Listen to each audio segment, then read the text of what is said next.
Bismillahirrahmanirrahim. Assalamualaikum warahmatullahi ta'ala wabarakatuh. Good day, especially to our respected instructor. I'm Suraini Rasid, reporter from Group 12, and my assigned topics are all about worship at grave, reciting the Quran at graves, awqaf for reciting the Quran, charity at graves. Worship at grave. It is evident from the earlier account that the Prophet ﷺ forbade that graves be taken as mosques and as places of congregation, and that one may pray near this. He petitioned to Allah that his grave be not worshipped. What renders a grave as a place of congregation is that people visit it for worship and for gaining reward. We know the Sharia position on greeting at the graves and making supplications for the dead. Sa kapanahunan pa man ng Rasulullah sallallahu alaihi wasallam ay mahigpit na niyang ipinagbawal na gawing mosque ang mga libingan o kahit na anong uri ng pagsagawa ng pagsamba sa Allah subhanahu wa ta'ala na malapit sa libingan ay kanyang ipinagbawal. Kung kaya't hiningi niya sa Allah subhanahu wa ta'ala na kailanman ay hindi sambahin ng kanyang mga umma ang kanyang libingan.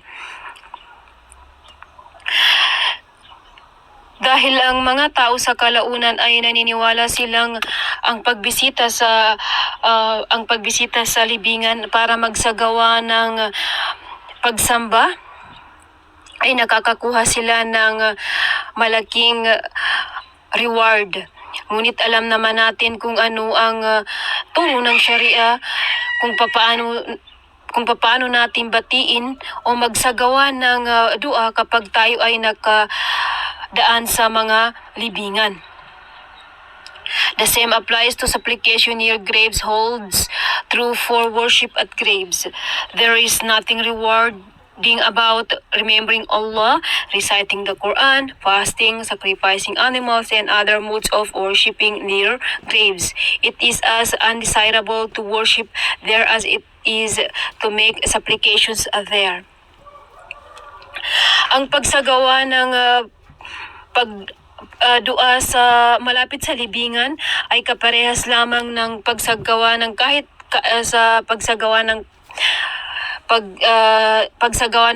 pagsamba ay wala rin itong katuturan. Kailanman ay walang makukuhang reward ang kahit anumang uri ng pagsamba sa Allah subhanahu wa ta'ala na gawin ng isang tao na malapit sa libingan, katulad lamang ng pagbasa ng Quran, pag-aayuno, pagkatay ng mga hayop na malapit sa libingan, sapagkat ito ay napapaloob sa bid'ah.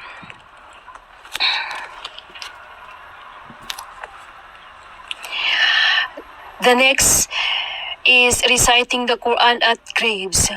Some people hold the view that the recitation of the Quran at graves brings reward for the dead. If it means that this reward can be had only when the Quran is recited at graves itself, this view is not held by any reputed scholar. Maraming mga tao na naniniwala na kapag ang Quran ay binasa malapit sa libingan ay nakakakuha ng reward ang taong nakalibing doon sa libingan na iyon. Ngunit kung ang intensyon ng isang tao ay magbasa ng Quran malapit sa libingan upang ito ay makakuha ng reward sa pamamagitan ng pagbasa ng Quran doon sa kanyang libingan, ay walang kahit na sinumang mga ulama na nagpatunay nito. There is some divergence of opinion on the point whether a physical form of worshipping some reward some reward to the bring some reward to the dead or not? Or there is some divergence of opinion on the point whether a physical form of worship brings some reward to the dead or not.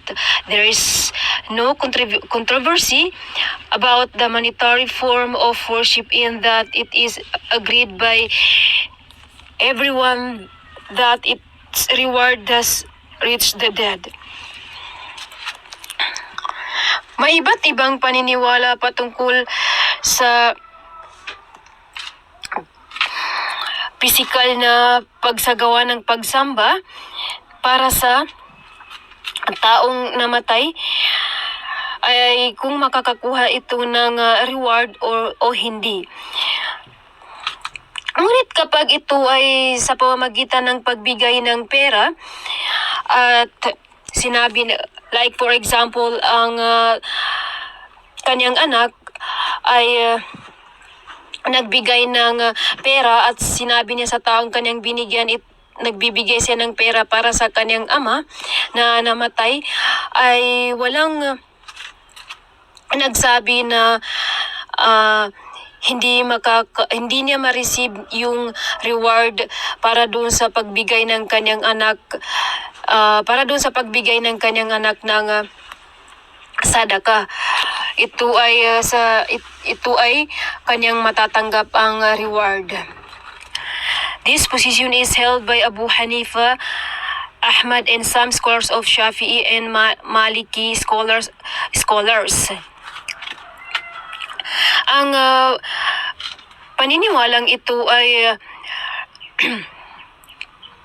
ito ay paniniwala ng karamihan sa mga ulama, katulad nila Abu Hanifa, Ahmad, at Shafi'i at Maliki scholar.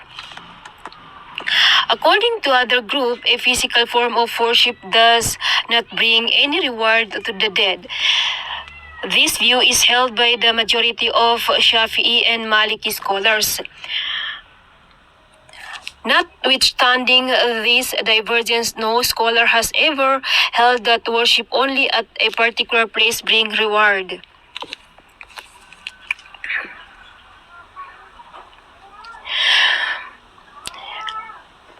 Ayon naman sa ibang mga grupo ng ating mga ulama, ang pagsagawa ng physical na pagsamba ay hindi ito makakadagdag ng reward para doon sa taong namatay na. Ngunit ang ibang paniniwala naman ng mga ulama, kapag ito ay isinagawa sa isang lugar lamang, kapag ito ay isinagawa sa isang lugar, like for example, doon mo mismo ibinigay sa libingan ng iyong ama, kapag dinala mo yung taong bibigyan mo ng sadaka at sabihin mong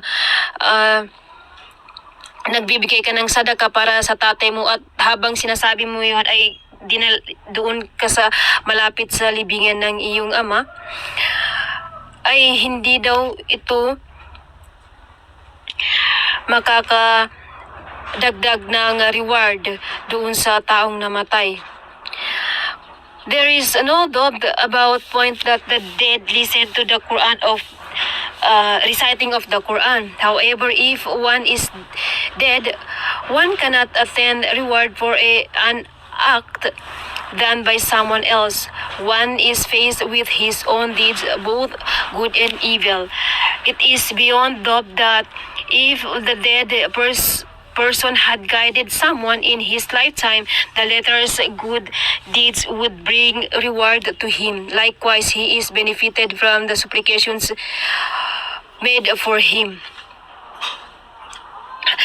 Yun nga, kapag ang tao ay namatay na, ay walang saysay na makarinig siya ng pagbasa ng Quran, sapagkat hindi na niya maisasagawa kung ano yung utos ng Allah subhanahu wa ta'ala na nasabi doon sa Quran.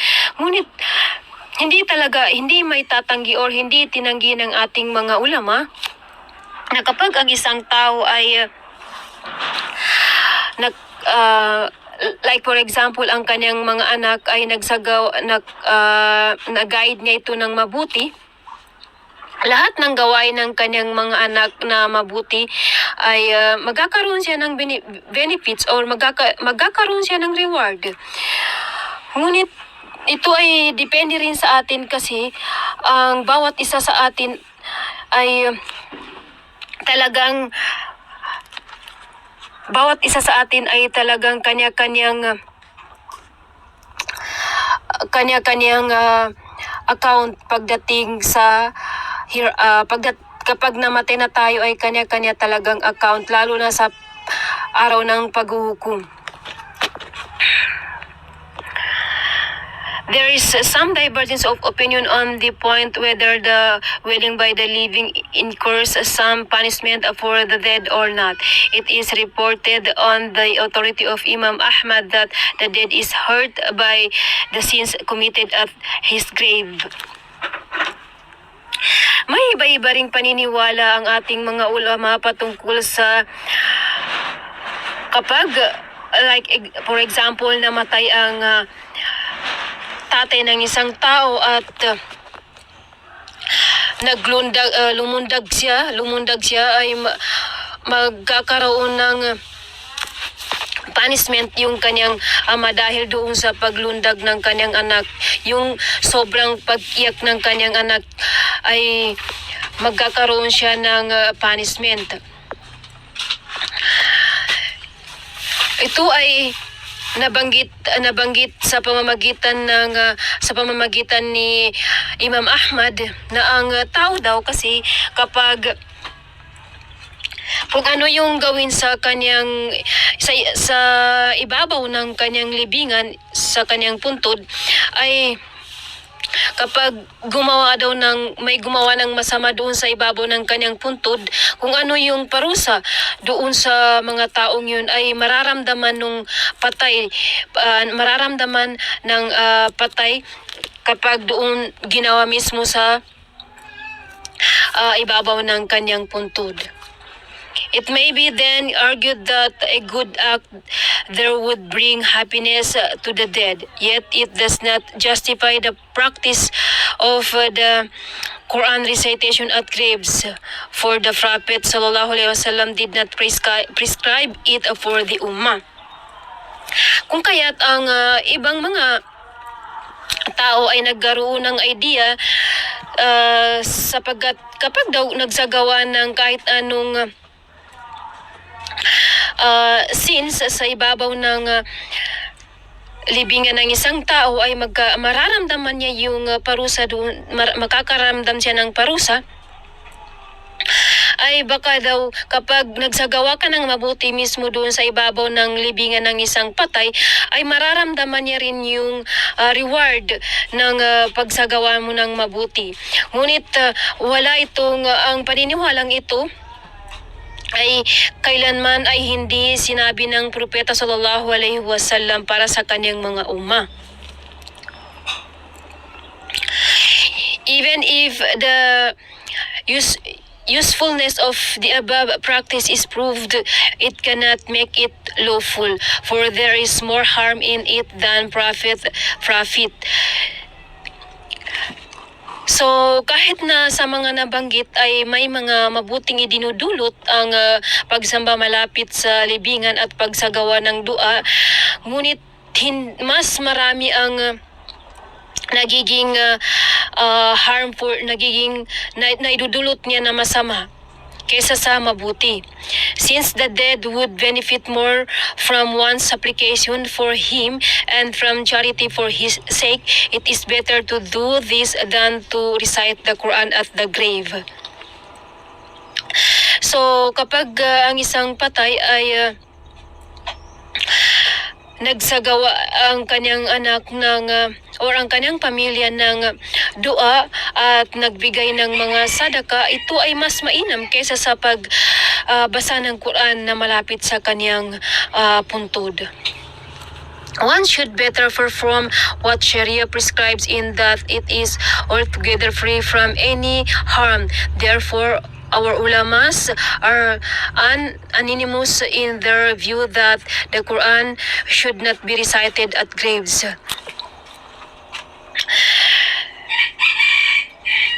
Mas mainam na ang gawin ng isang tao ay kung ano ang turo ng Sharia para tayo ay maging free para tayo ay maging malaya sa mga bagay-bagay na pinagbabawal. Kung kaya't ang ating mga ulama ay nagsabi sila na hindi kailangan basahin ang Quran sa ibabaw ng puntod ng kahit na sinong namatay. Sapagkat ang Rasulullah sallallahu alaihi wasallam ay siguradong or kahit kailan ay hindi niya ito itinuro. There is, however, some minor difference of opinion on the recitation of the Quran at graves. Absolutely. Three views on this issue are attributed to Imam Ahmad. So, may pagkakaiba-iba nga opinion ng ating mga ulama patungkol sa pagbasa ng Quran sa ibabaw ng puntod ng isang tao.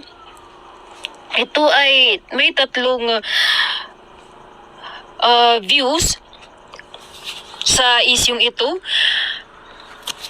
na kung saan ito ay patungkol sa kay Imam Ahmad or nabanggit ni Imam Ahmad.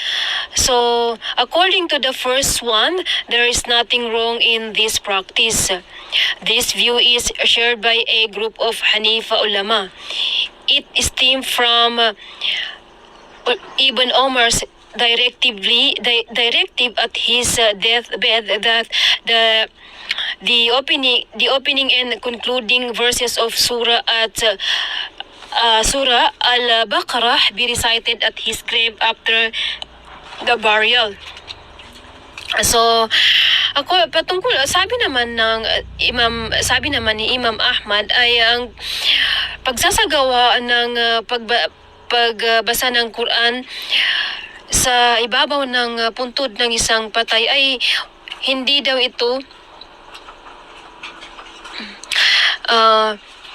ito bawal, sapagkat ito naman ay ang kanyang kinuha na dalil ay patungkol sa kay Ibn Omar's kung saan direkta niyang sinabi nung nasa malapit na siyang mamatay na kapag nailibing na siya ay basahin ang Surah Al-Baqarah at Surah Al-Baqarah. According to the second view, it is something undesirable. So, ang pangalawang paniniwala naman ay hindi raw ito or ito ay napofall sa bid'ah. Those inclined to this viewpoint disprove that Surah Al-Fatiha be recited even in the funeral prayer. So, ang mga taong or yung naniniwala na hindi pwedeng basahin ang Quran sa ibabaw ng puntod ng isang tao ay pati ang pagbasa ng Quran or ang pagbasa ng Surah Al-Fatiha sa pagsala para sa taong patay ay hindi sila nag-disapprove sila. Most of the disciples of Imam Ahmad have cited this statement of his. For example, his closest disciples and Al-Wahhab, Waraqa and Abu Bakr Muruji, etc. Other leading jurists, Maliki too, share this view. Ang mga naniniwala or ang sa turo ni Imam Ahmad, ay naniniwala sila sa point of view na ito. At pati rin si Imam Abu Hanifa at Maliki ay naniniwala sila sa point of view na hindi magkakaroon ng reward ang isang tao kapag ang isang tao kahit na binasa pa ang Quran sa ibabaw ng kanyang puntod. Imam Shafi'i does not say anything specific on this practice. At si Imam Shafi'i naman ay hindi siya nagkomento, no, kung hindi siya nagkomento patungkol sa paniniwalang ito. For he regarded it as sheer innovation. Ngunit sa kanya naman, sa kanyang paniniwala, ito ay maliit na gawaing bid'ah. This clarification of Imam Malik is of much importance that he was ignorant of this practice performed by the predecessors. So marahil si Imam Malik kasi alam naman natin na ang ating mga ulama ay bagamat sila ay may iba't ibang paniniwala, ngunit sila ay hindi kailanman silang sinabi na walang mababasa sa kanilang mga books or kanilang mga salita na kailangan idiniin nila kung ano yung paniniwala nila ay sundin natin, sapagkat ay nagsabi na kung mayroon silang paniniwala na maaaring maiisip natin na taliwas sa sinabi ng Allah Subhanahu wa Ta'ala at sa hadith ng Rasulullah Sallallahu Alaihi Wasallam, at madiin nilang sinabi na kailangan natin bumalik sa kailangan natin balikan kung ano yung sinabi ng o turo ng Quran at ng hadith ng Rasulullah Sallallahu Alaihi Wasallam. This makes it plain that the companions and their successors did not follow this practice. Kung kaya't ang mga ibang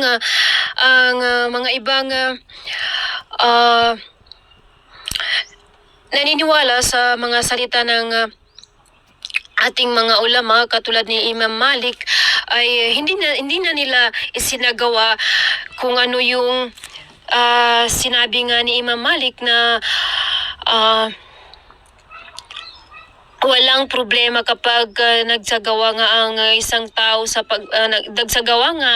tao ng pagbasa ng Quran sa ibabaw ng puntod ng isang patay, kasi nga doon siya kumuha ng dalil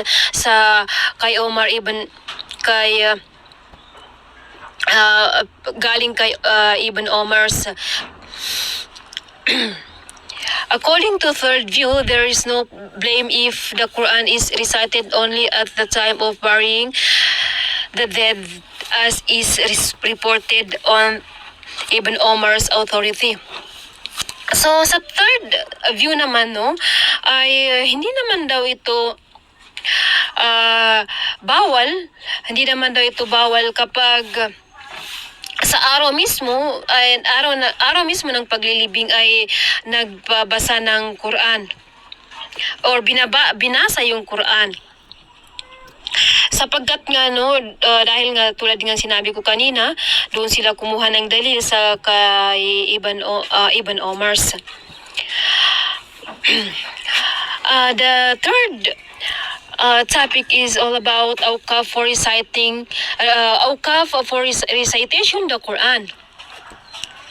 As to the awqaf instituted by some persons for the continuous recitation of Quran, these do provide assistance to the practice of memorizing and teaching the Quran, supporting the Hafiz and serve as an incentive for memorizing and teaching the Quran.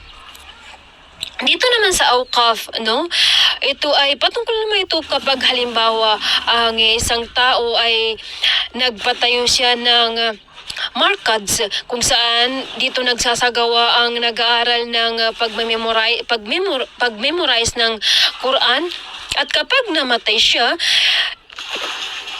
magkakaroon siya ng reward sa magkakaroon siya ng reward sa yung mga taong nag-aaral doon sa institusyon na yun, kung saan kanyang ipinatayo ang markas na yun, ay magkakaroon, walang tawag doon, walang tawag doon, hindi maitatanggi na magkakaroon talaga siya ng reward. Katulad nga no, sa naunang nabanggit natin, lahat ng ating gawain, masama man o mabuti, kapag tayo ay nakaguide ng mga tao, ay of course talagang marireceive natin yung reward ng gawain ng mga taong yun, kasi nga kumbaga ikaw yung naging daan kung bakit sila nag-guide ng Allah subhanahu wa ta'ala. At yun nga, dahil nagkakaroon din ng nagkakaroon nga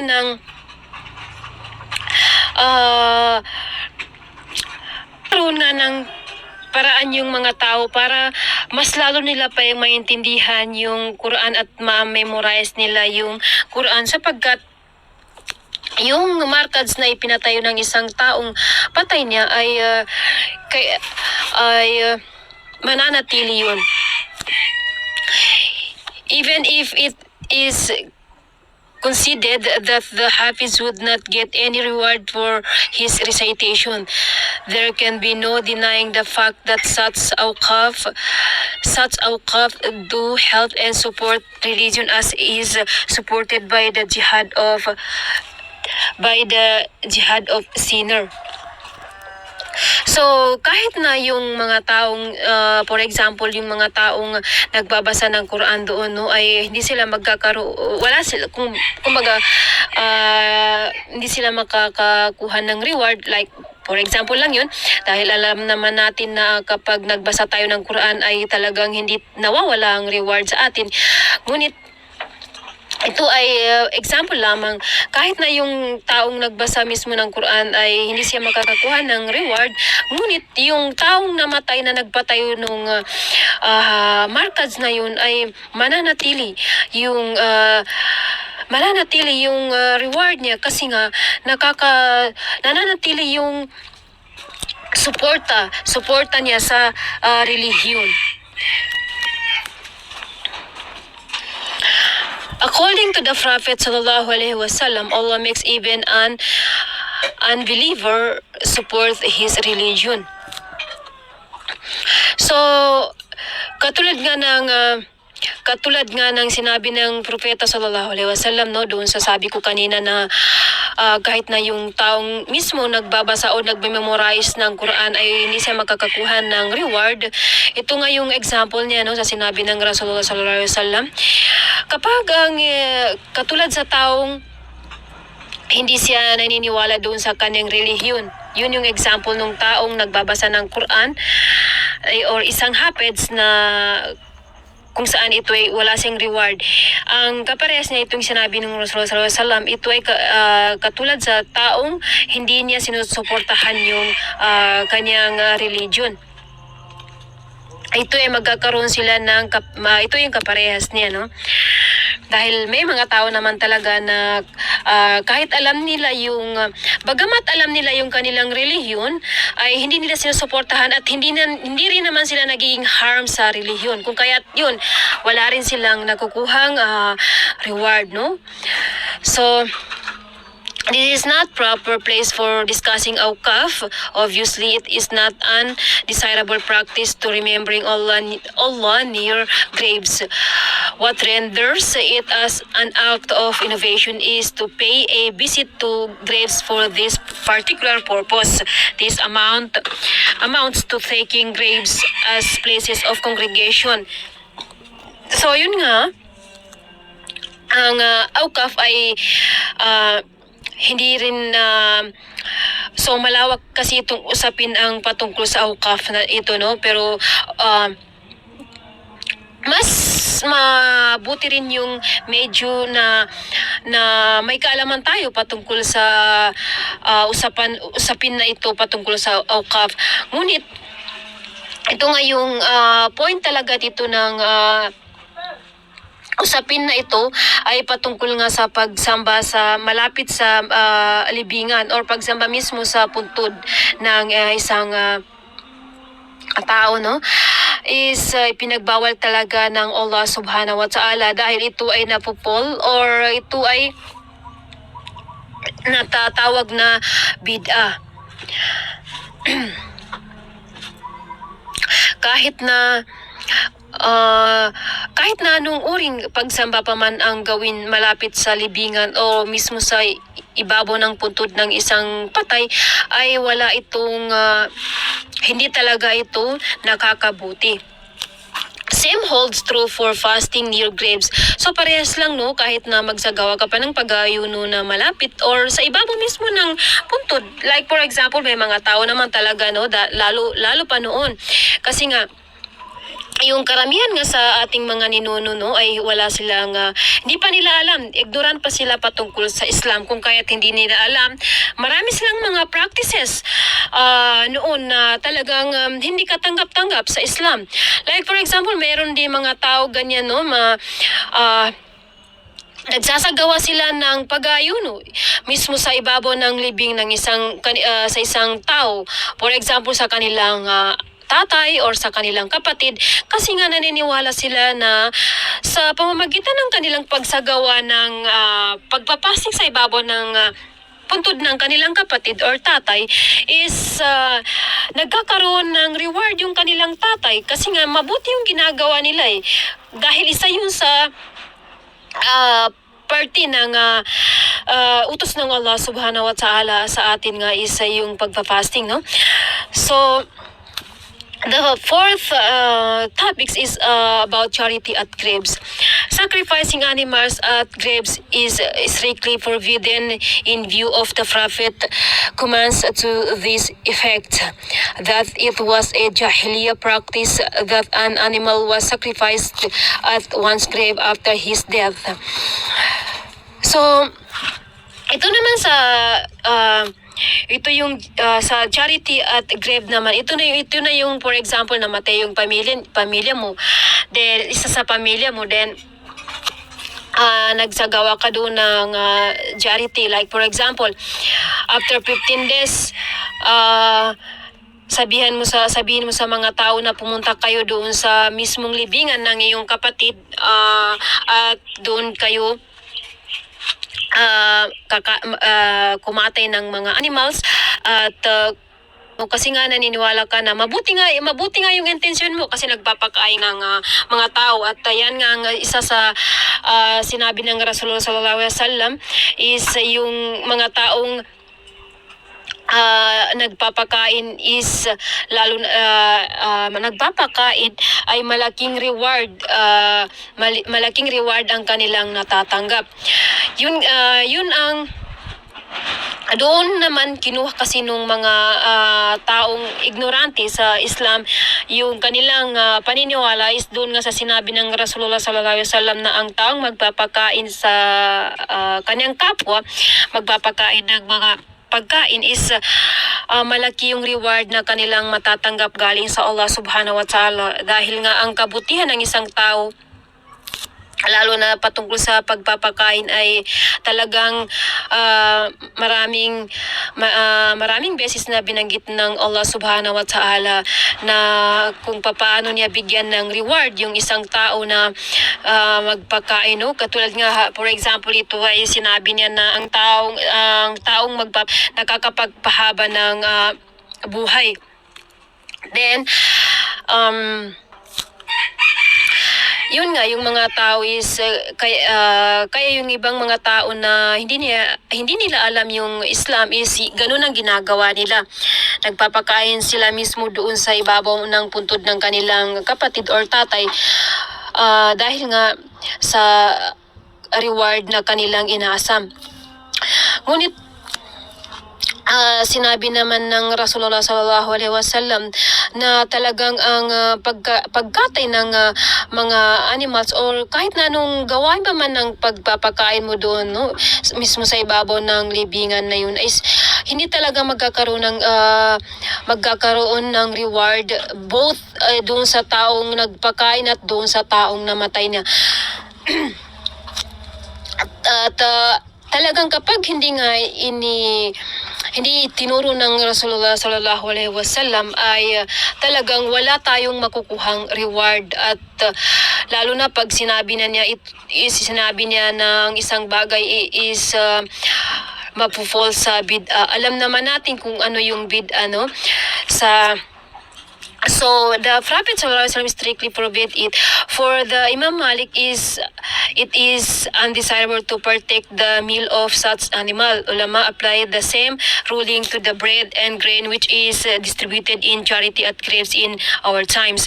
So kaparehas lang, no, doon sa pagbawal nga ng Rasulullah SAW dahil alam naman natin na ang salita ng Rasulullah sallallahu alaihi wasallam, no, kahit na isang words lang niya is malawak yan yung ibig sabihin niya.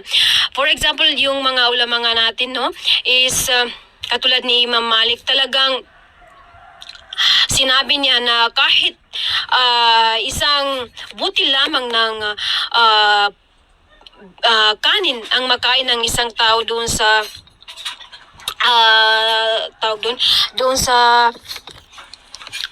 charity na yun na isinagawa ng pamilya ng namatay is talagang ang ruling doon is nagiging napupol talaga sa bid'a o talagang ipinagbawal na makakain ka doon kahit na isang butil lang dahil ang ibang mga ulama nga natin is nagsabi na kapag nakakain ka doon is 40, pag hindi ako nagkakamali is 40 days na sala natin ay hindi tinatanggap ng Allah subhanahu wa ta'ala. But Allah knows best, no? So hanggang dito na lang. Thank you very much.